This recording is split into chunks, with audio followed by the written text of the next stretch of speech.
Hello दोस्तों, आज का विषय है हिंदी, जिसमें हम काव्यखंड में पार्ट 2 जानने वाले हैं, जिसका नाम है धनुष भंग वन पथ पर। लेखक किसके हैं? गोस्वामी तुलसीदास।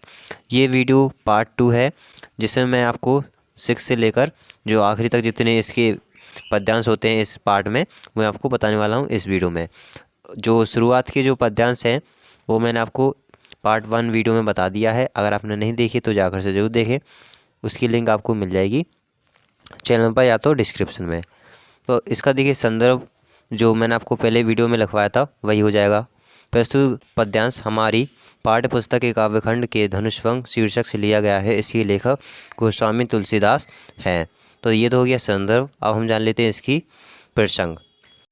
प्रस्तुत पद्यांश में श्री राम सीता तथा लक्ष्मण वन में जा रहे हैं। सुकोमल शरीर वाली सीता जी चलते चलते थक गई हैं। उनकी व्याकुलता का अत्यंत मार्मिक वर्णन यहाँ किया गया है। तो क्या प्रसंग, अब हम जान लेते हैं इसकी व्याख्या।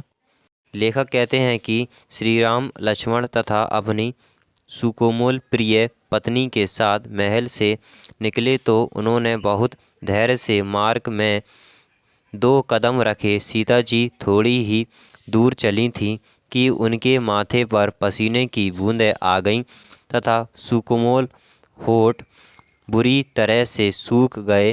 तभी वे श्री राम से पूछती हैं कि अभी हमें कितनी दूर और चलना है और हम अपनी पर्णकुटी झोपड़ी कहाँ बनाएंगे। पत्नी सीता जी की इस दशा व व्याकुलता को देखकर श्री राम जी की आंखों से आंसुओं की धारा प्रवाहित होने लगी। राजमहल का सुख भोगने वाली अपनी पत्नी की ऐसी दशा देखकर वे द्रवीभूत हो गए। ये हो गई व्याख्या इस पद्यांश की। अब हम जान लेते हैं इस पद्यांश का काव्य सौंदर्य। तो काव्य सौंदर्य में भाषा हो जाएगी ब्रज, गुण हो जाएगा प्रसाद और माधुर्य, छंद हो जाएगा सवैया, शैली हो जाएगी चित्रात्मक और मुक्तक, रस हो जाएगा श्रृंगार, शब्द शक्ति लक्षणा एवं व्यंजना, अलंकार अनुप्रास अलंकार। ये हो गया काव्य सौंदर्य। अब जो पद्यांश 7वां है वो आपकी स्क्रीन पर दिख रहा होगा। संदर्भ इसका एक ही रहेगा। प्रसंग जान लेते हैं इस पद्यांश का। प्रस्तुत पद्यांश में तुलसीदास जी ने सीता जी की व्याकुलता तथा सीता जी के प्रति राम के प्रेम का सजीव वर्णन किया है। ये हो गया है प्रसंग। अब हम जान लेते हैं व्याख्या। लेखक कहते हैं कि जब सीता जी चलते चलते थक जाती हैं और उन्हें प्यास लगने लगती है तो लक्ष्मण उनके लिए जल लेने के लिए जाते हैं। तभी सीता जी श्री राम से कहती हैं कि जब तक लक्ष्मण नहीं आते तब तक हम घड़ी भर कुछ देर के लिए कहीं छांव में खड़े होकर उनकी प्रतीक्षा कर लेते हैं। सीता जी श्री राम से कहती हैं कि मैं तब तक आपका पसीना पोंछकर हवा कर देती हूँ तथा बालू से तपे हुए पैर धो देती हूँ। श्री राम समझ गए कि सीता जी थक चुकी हैं और वह कुछ समय विश्राम करना चाहती हैं। तुलसीदास जी कहते हैं कि जब श्री राम ने सीता जी को थका हुआ देखा तो उन्होंने बहुत देर तक बैठकर उनके पैरों में से कांटे निकाले। सीता जी ने अपने स्वामी के प्रेम को देखा तो उनका शरीर पुलकित हो उठा और आँखों में प्रेम रूपी आंसू झलक आए। तो ये कर ली हमने इस पद्यांश की व्याख्या। अब हम जान लेते हैं इसका काव्य सौंदर्य। तो काव्य सौंदर्य में भाषा हो जाएगी ब्रज, रस हो जाएगा श्रृंगार, छंद हो जाएगा सवैया, शैली हो जाएगी मुक्तक, गुण हो जाएगा माधुर्य, शब्द शक्ति हो जाएगा लक्षणा एवं व्यंजना, अलंकार हो जाएगा अनुप्रास अलंकार। ये हो गया इसका काव्य सौंदर्य। तो अब हम जान लेते हैं पद्यांश 8वां, जो कि आपकी स्क्रीन पर दिख रहा होगा। तो प्रसंग जान लेते हैं। प्रस्तुत पद्यांश में गोस्वामी तुलसीदास जी ने ग्रामीण स्त्रियों के माध्यम से कैकेयी और राजा दशरथ की निष्ठुरता पर प्रतिक्रिया का वर्णन किया है। तो ये हो गया इस पद्यांश का प्रसंग। अब हम जान लेते हैं व्याख्या। श्री राम, सीता और लक्ष्मण वन में जा रहे हैं। उन्हें देखकर गांव की स्त्रियां आपस में वार्तालाप कर रही हैं। एक स्त्री दूसरी स्त्री से कहती है कि मुझे यह ज्ञात हो गया है कि रानी कैकेयी बड़ी अज्ञानी हैं।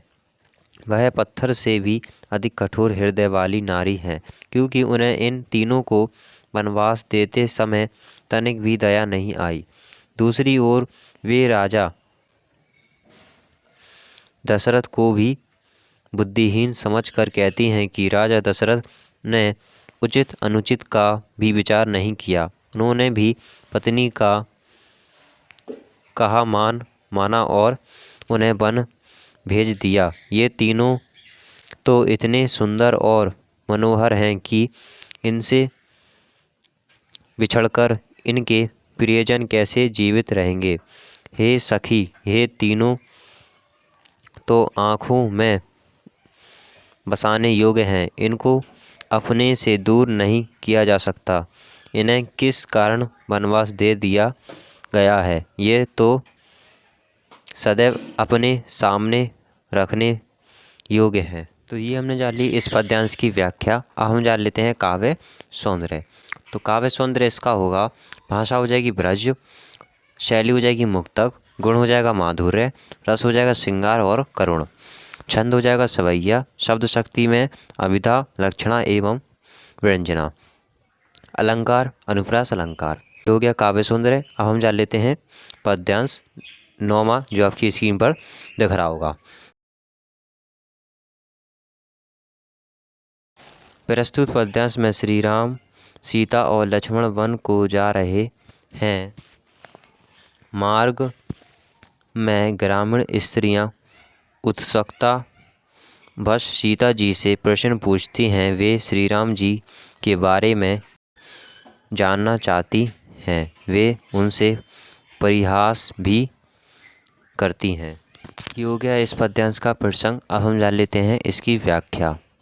लेखक तुलसीदास जी कहते हैं कि ग्रामीण स्त्रियां सीता जी से पूछती हैं कि जिनके सिर पर जटाएं हैं, जिनकी भुजाएं और हृदय विशाल है, लाल नेत्र हैं, तिरछी भौरें हैं, जिन्होंने तरकश बाण और धनुष संभाल रखे हैं, जो वन मार्ग में अत्यंत सुशोभित हो रहे हैं, जो बार बार आदर और रुचि या प्रेमपूर्ण चित्त के साथ तुम्हारी ओर देखते हैं, उनका यह सौंदर्य हमारे मन को मोहित कर रहा है। ग्रामीण स्त्रियां सीता जी से प्रश्न पूछती हैं कि हे सखी, बताओ तो सही, ये सांवले से मनमोहक तुम्हारे कौन है। तो ये हो गई है इस पद्यांश की व्याख्या। अब हम जान लेते हैं इसका काव्य सौंदर्य। तो काव्य सौंदर्य में भाषा हो जाएगी ब्रज, रस हो जाएगा श्रृंगार, शैली हो जाएगी मुक्तक, गुण हो जाएगा माधुर्य, शब्द शक्ति व्यंजना, छंद हो जाएगा इसमें सवैया, अलंकार अनुप्रास अलंकार। अब हम जान लेते हैं पद्यांश 10, जो कि आपकी स्क्रीन पर दिख रहा होगा। तो इसका हम जान लेते हैं प्रसंग। प्रस्तुत पद्यांश में लक्ष्मण जी ने धरती को धारण करने वाले कच्छप, शेषनाग और बराह को आगाह किया है कि श्री राम धनुष को तोड़ने वाले हैं, इसलिए आप सभी पृथ्वी को भली भांति संभाल कर रखें तथा परशुराम श्रेष्ठ मुनि, सीता जी, जनक तथा रानियां सभी को चिंता का कारण शिव धनुष को बताया गया है।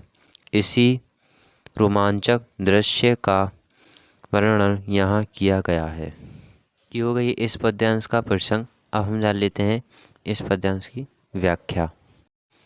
लक्ष्मण जी कहते हैं कि हे दिवंगजो, हे कच्छप, हे शेषनाग, हे बराह, आप सभी धैर्य धारण करें तथा पृथ्वी को संभाल कर रखें, क्योंकि श्री राम इस शिव धनुष को तोड़ने जा रहे हैं। इसलिए आप सब मेरी इस आज्ञा को सुनकर सतर्क हो जाइए। तब जब श्री राम धनुष के पास गए तब वहाँ उपस्थित नर नारी अपने पुण्यों को मानने लगे, क्योंकि सभी को श्री राम के धनुष तोड़ने पर शंका तथा अज्ञान है कि श्री राम इस धनुष को तोड़ने पाएंगे या नहीं। सभी सभा में उपस्थित नीच अहंकारी राजाओं को भी यही लग रहा है कि श्री राम धनुष नहीं तोड़ पाएंगे, क्योंकि जब हमसे यह धनुष नहीं टूटा तो राम से कैसे टूटेगा।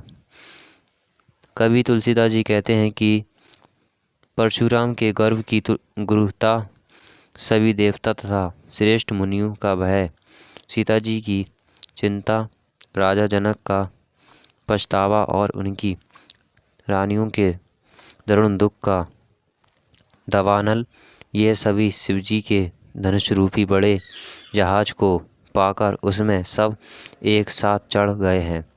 ये सभी श्री राम के बहुल बल रूपी अपार समुद्र को पार करना चाहते हैं, परंतु उनके पास कोई नाविक नहीं है, अर्थात परशुराम का घमंड, श्रेष्ठ मुनियों और देवताओं का भय, सीता जी को चिंता, राजा जनक के पश्चाताप व उनकी रानियों का दुख व चिंता का कारण यह शिव धनुष है। सभी अपनी अपनी चिंताओं से मुक्त होना चाहते हैं।